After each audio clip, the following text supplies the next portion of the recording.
Hello, and welcome back to episode 141 of Talkoffamepod podcast with your host, Kylie Montigney. For today's episode, we have Madeline Rosene. She's a singer-songwriter, and thanks so much for joining, Madeline. I'm super excited to talk with you today. Yeah, thanks for having me. Of course. So you recently just came out with a new album called Everyday Existential Crisis. I think that's how you say it. Existential, yeah. How does it kind of like the title kind of show about the item? Like the album. I don't So know an why I said item. existential, yeah, an existential crisis, like most of us have had them, we feel like we're on one track and we're doing the right thing with our lives. And maybe we wake up one day and we realize, no, this is not what I want to do at all. And I think the inspiration from this album's title is really just about not ever really feeling like you're on the right path, and maybe waking up every single day and feeling like you want to make a change, or you don't know if what you're doing is right. And my song Everyday Existential Crisis, which is the title track of the album, is really about how these kind of crises affect the people around us, right? How does our indecision and our wavering make the people in our lives feel? And that kind of guilt of feeling like you don't know who you are. And when you don't know who you are, you lie to yourself, and then you wind up lying to the people around you.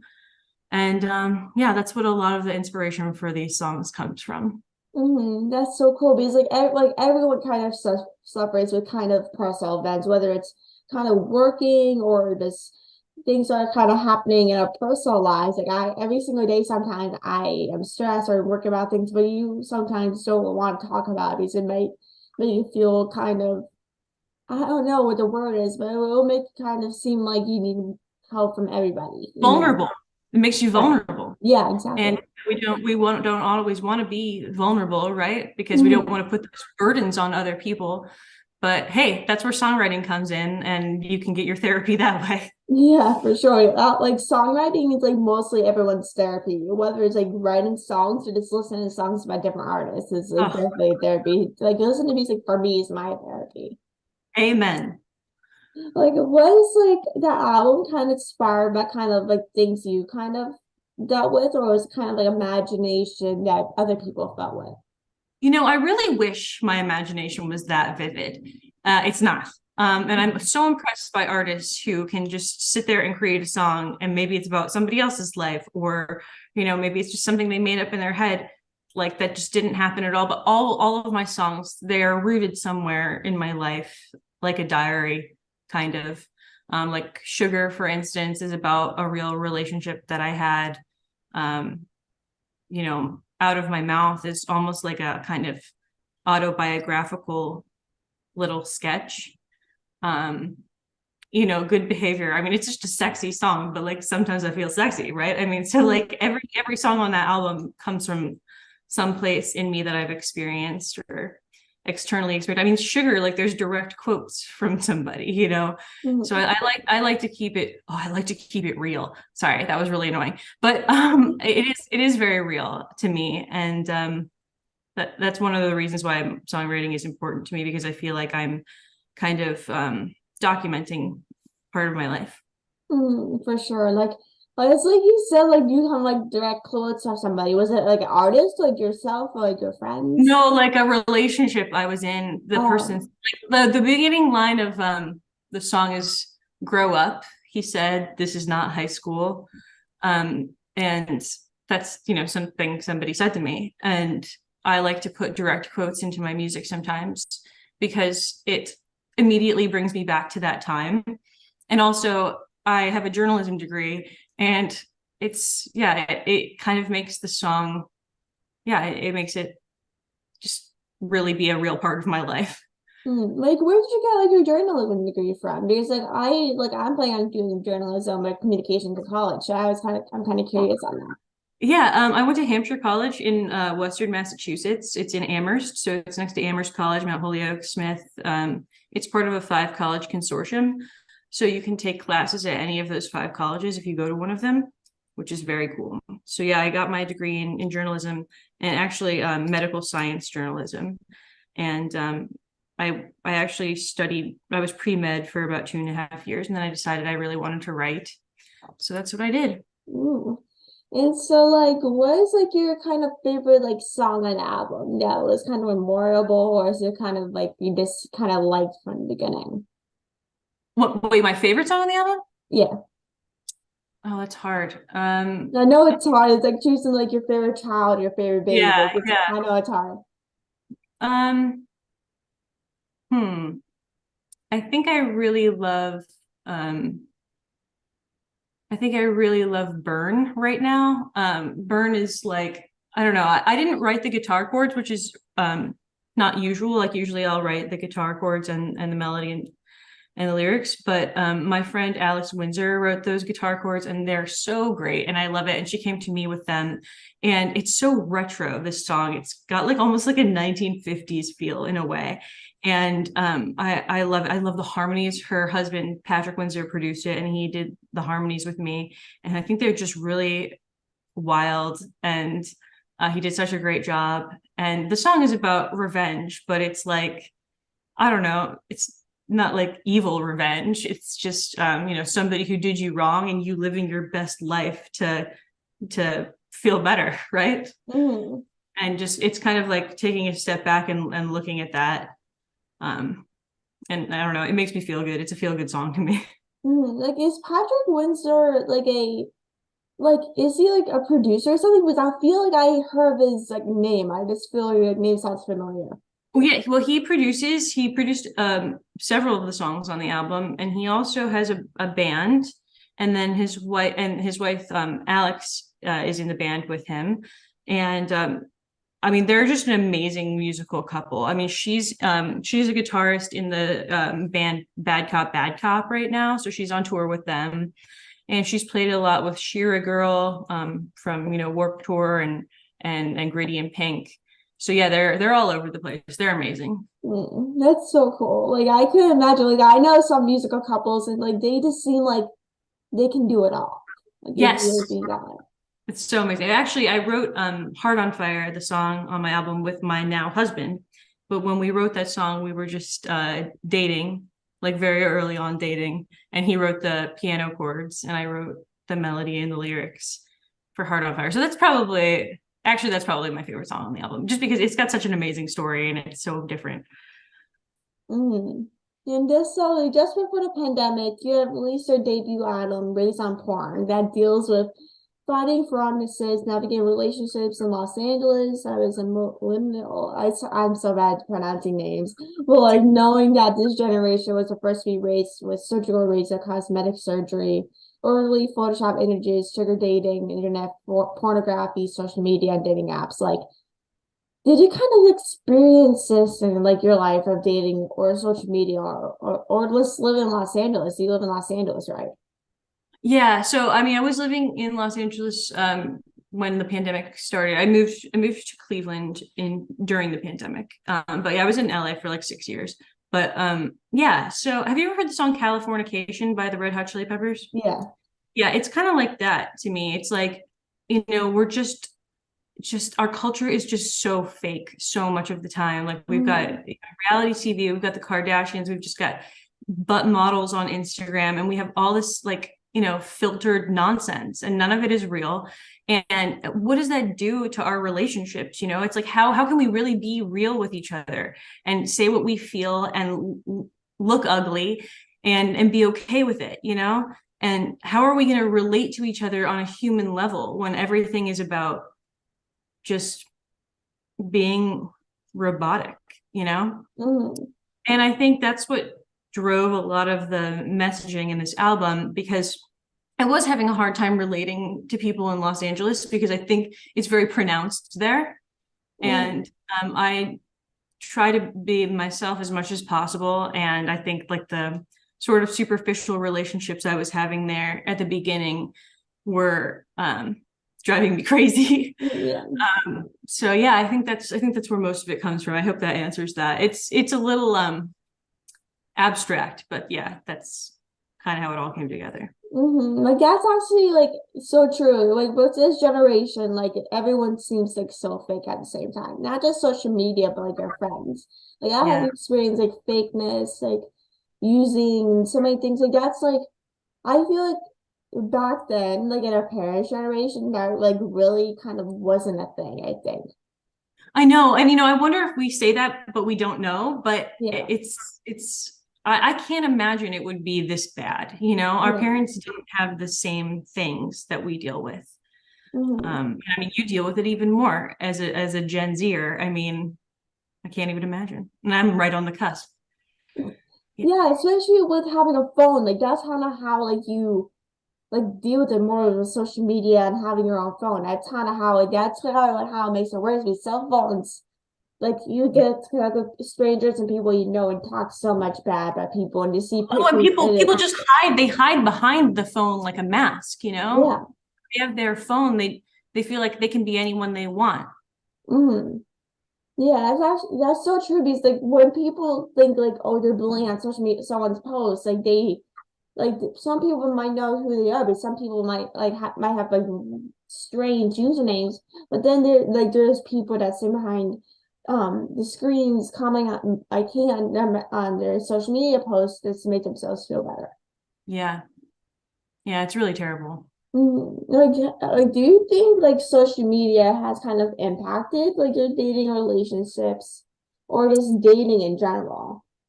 Yeah, I think it had. And I think, using like dating apps and things like that, I mean, I think it makes it really hard to connect with people on a deep level because people people think they can plug something in like it algorithmically, like I want someone with these qualities, right? Mhm. And then they think that the person's just going to magically appear and they're not going to be a human with flaws and all these different problems. Yeah, And I think that's also just from being in a culture that's very like, I want this right now at my door, Amazon, you know? yeah, And I mean, I think that's the same with dating. We expect kind of perfection. We expect now, and we expect to not have to go through problems together and navigate things and not have a real relationship. yeah. That like I couldn't agree more on that because like with social media, like it can really seem like every relationship is perfect. It can seem like, oh, my relationship's so good, like no one's gonna have my relationship, like no one's gonna have my relationship ever. Like, but then like with social media, like not every relationship is perfect. Not every Yeah. life is perfect. Like some people like if we're looking for someone, they might think like, oh a guy this with these qualities are gonna show up at my doorstep, but that doesn't work like that. Like that doesn't that's not how dating works. And I'm currently reading The Light We Carry by Michelle Obama. And like as I'm like reading it, like she talks about in the book about her and Barack Obama's relationship, how much it changed and how much it kind of stuck together over the years. And that's kind of like maybe opened my eyes because like every relationship is not perfect. Like even Right. though you guys have your struggles, of course, but then like you see like you guys work it out in the end. Like not every relationship is perfect, not through like social media, but also like behind closed doors. That relationship is Yeah. Yeah. I mean, there's a book I always recommend to everybody about this topic called The Art of Loving. It's really old. I mean, there's some really like dated and kind of offensive things in there too. So it's a very old book. So you kind of have to take it with a grain of salt. But the main idea in it is that, there's no really such thing as like true love or like love at first sight or all of these things. That's really lust. But the art of loving is really like we have to grow and change together and face problems together and not be afraid. And that's what real love is. It's like really just growing with someone and learning to love them for the new flaws that they have or the new person that they keep becoming. yeah, that's like what you just said because like obviously every relationship is not true love at first sight. Like it's all kind of like your brain thinking like, oh my God, I'm in love already and I just met them. Like that's Right. actually like true love. It's like that's really not possible. Like I Right. just I feel like it's not possible. But of course, love at first sight is possible, but then like when you first meet them, it's kind of not. Yeah, yeah, totally. I mean, because love should be constantly be changing, right? Mhm. It's like a force, it's like a being. And I also agree about people posting about their relationships on social media. It's like it makes it so people feel like they have something to live up to, like they have to find that same vision, for themselves. And I personally I never post about my relationship on social media, like maybe once a year if there's like a milestone or something. But like, I just always think my relationship is so personal to me and my partner. And it's like, it doesn't really have to do with anybody else, really, like, unless we're hanging out with them or, so I never have felt the need to share that, because I always felt like I want to experience it, for what it is myself, and just cherish those moments, inwardly. And I've just never really seen the post, like the reason to broadcast my relationships, really. Yeah, like that's kind of how some people are, because like I know that a lot of people don't often like to post like pictures of the couple or to like you and their boyfriend, because like, or whatever you guys may be, like husband or wife or whatever.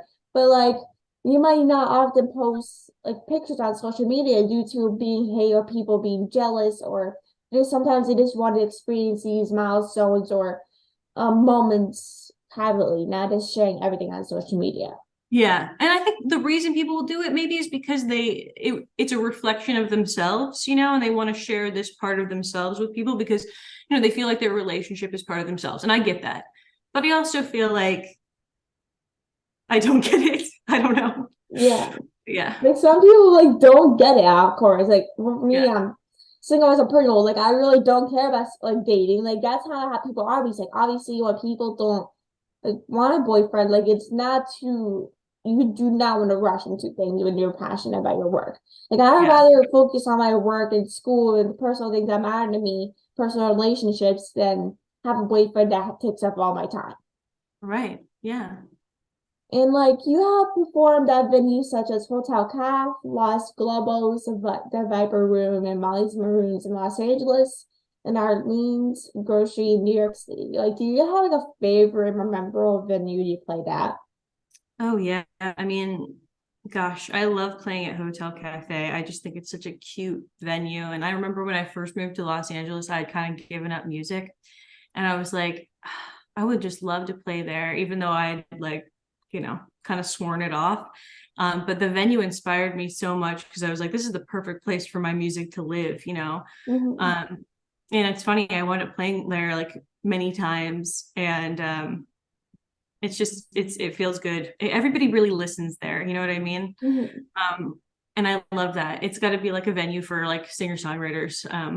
I also really love Molly Malone's. I just played there in February. The sound guy there is a genius, and he always makes everybody sound really great, and you can always hear everything perfectly. So I love that venue. My sound guy makes everything, Mm-hmm. Sound guy is really the key to every show, like Yep.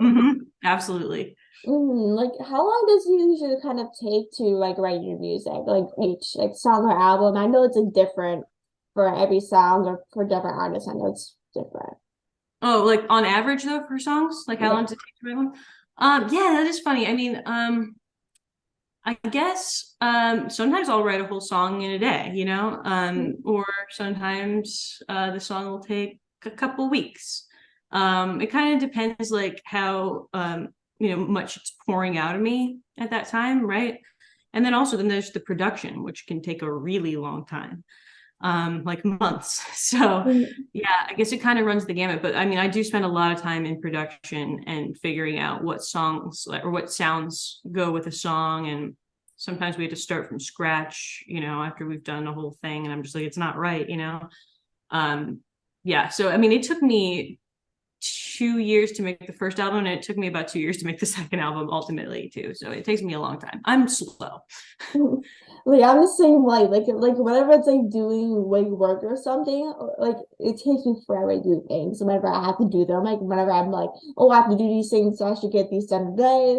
But then it doesn't. I'll do it a couple of days later. Like it takes forever to do things.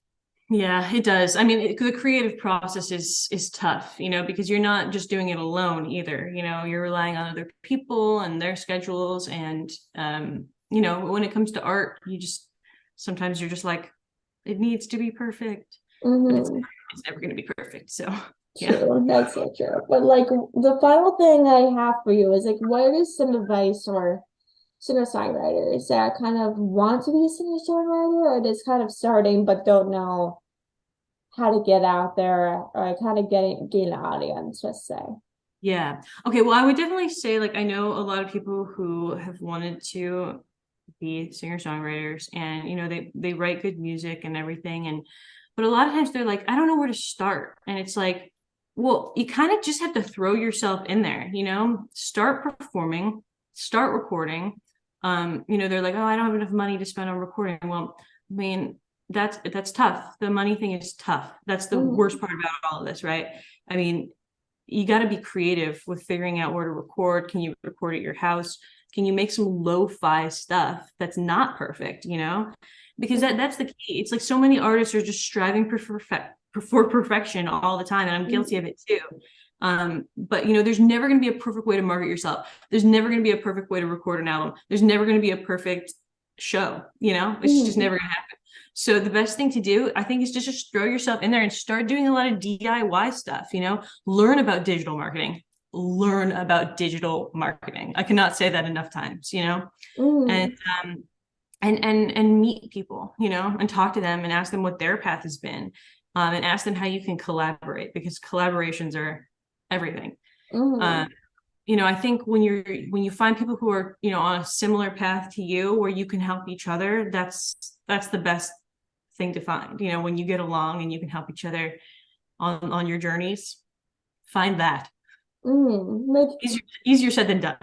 Yeah, I like what you said like earlier about like money. Like money is like such a huge kind of thing about this business, because like when you want to make content with somebody, or you want to travel, or you want to go to concerts or something, like money is such kind of like a big impact on it, like things you want to do. Like even if like you work hard or you have a job, you work like 40 hours a week, like that's a huge thing, because like you work so hard but don't have the money to do things you want to do besides doing work. Like you want to take time for yourself. Like that's something I learned, is that like money is not everything. Like money is not everything to your success. Like your success is you working hard every single day, not just sitting around doing nothing besides like watching TV, I feel. Yeah, and I would say, like, just don't get caught up in the hype. Like, you don't need like really nice sneakers. Like, you got to figure out what is important to you right now. Like, is building your dream and like making art important to you and investing in that, or is it getting those sneakers right now?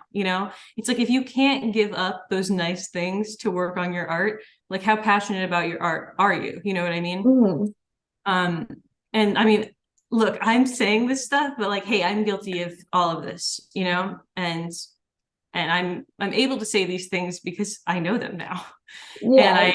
And I wish for a long time that I hadn't given up on things, or taken time off, or bought the bag when I should have bought the recording time, and just making these choices that we're faced with all the time as artists. Like, you got to prioritize your art. You always do. That's just the thing. Yeah, that's really so true, because like when people try to spend money on things they kind of don't need, like it's just like you would rather spend things that like for your work, or buy subscriptions, or like buy recording sessions, like those are more important than building your success. Like in terms of working, like with a songwriter, like with being a songwriter, like every session you do is being like you have to pay for it. Like not everything is free, not everything is cheap, like not everything is easy to do. No. Yeah, most of it's hard and expensive. Yeah, Yeah. I understand that totally. Everything seems so expensive, especially when you're looking for a manager or like people to represent you. It's so expensive. Yeah. Yeah, and I mean, it wasn't always set up this way either, the music industry. Like, managers used to take like a percent of your income, right? And a manager would work really, really hard to promote you and things. But now it's like they're like, well, to even take a chance on you, I need to be paid. So I mean, the music industry used to be based on like, hey, I'm going to just roll the dice on this person because I think they're talented. Now it's like, okay, they have this many streams, the algorithm's saying this about them. There's a good chance that they're going to do well, so I'm going to take the chance. There's Yeah, just so much basically more take some of your money out of it. yeah, I mean, there's so much more statistics available to make an informed decision about who you should work with. So anybody who's not using digital marketing to their advantage and getting those Spotify numbers up, I mean, they're going to get looked over, unfortunately. For Yeah. sure. It was really, I just want to thank you so much for coming on the podcast. I really appreciate it. You're amazing, and I really appreciate you taking your time, like taking time and coming on. I appreciate it so much. Oh, well, thanks for having me. And I love what you're doing and keep doing it. It's very inspiring. Thanks for having me, Kylie. Of course, thank you so much. I'll talk to you soon. Bye. Bye.